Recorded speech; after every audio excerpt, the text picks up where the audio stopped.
Guys, grabe na to. Sinalaro sa inyo? Ako boss, wawasakin ko mga school mo. O sa akin mo? Oo, tol. Tara, tara. 3,500 na kapag natalo niya ako dito plus skin. Ako si Baron, handa ako pa ng bala ng beya ko. Beatrix ang ginamit sa akin ng dumayo na to at totoo nga mga sinabi niya, lahat ng kanyang bala ay sa akin ipasasalo. Napakalupit nito mag-micro, tingnan niyo yung gagawin niya, sinundan ko pa kasi. Kala ko mapipitas ko na pero magugulat kayo at magtataka.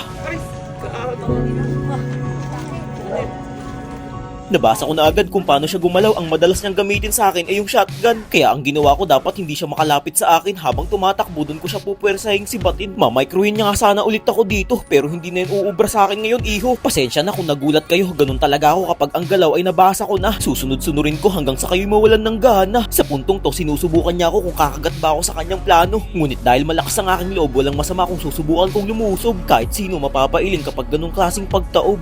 Dumating sa puntong kahit sariling blue block niya na akin nang pinagdadamot. Pinipilit niya pa nga makipag-agawan hindi niya alam unti-unti na akong umaabante. Ang masaklap pa nga yan, hindi niya na nga naagaw, nanganganib pa siya sa matinding pagkatunaw. Gusto ko mang patakasin yung sibat ko, di na mapigilan sa sobrang tulin. Pakinggan na lang natin kung anong kanilang sasabihin.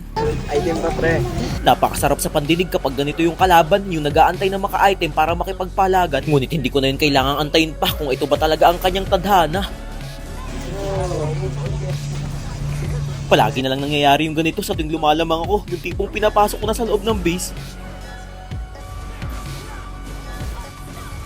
Napapalingon na lang siya sa kanyang kasama na parang gusto niyang sabihin na kaya pa niya. Subalit hindi kasi maaari yun kasi sa tuwing nakikita ko siya, lagi na lang tinatamaan ng sibat ko.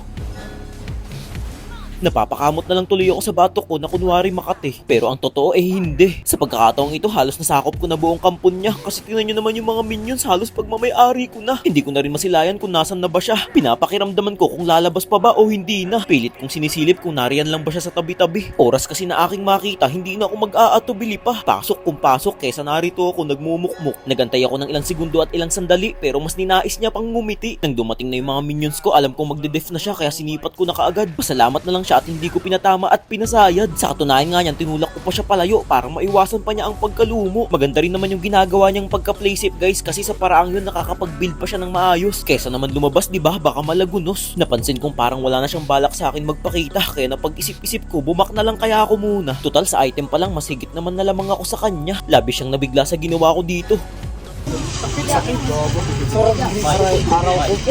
Napapaaray na lang talaga lahat sila sa aking ipinadarama, lalo na sa huling halakhak kong ipapakita. Kapag ganitong late game talaga ang lakas kong makahula. Tingnan nyo, sapul na sapul siya.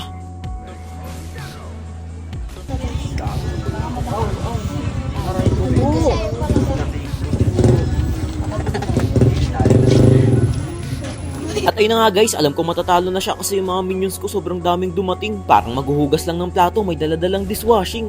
Kung ka nalugi. Skin.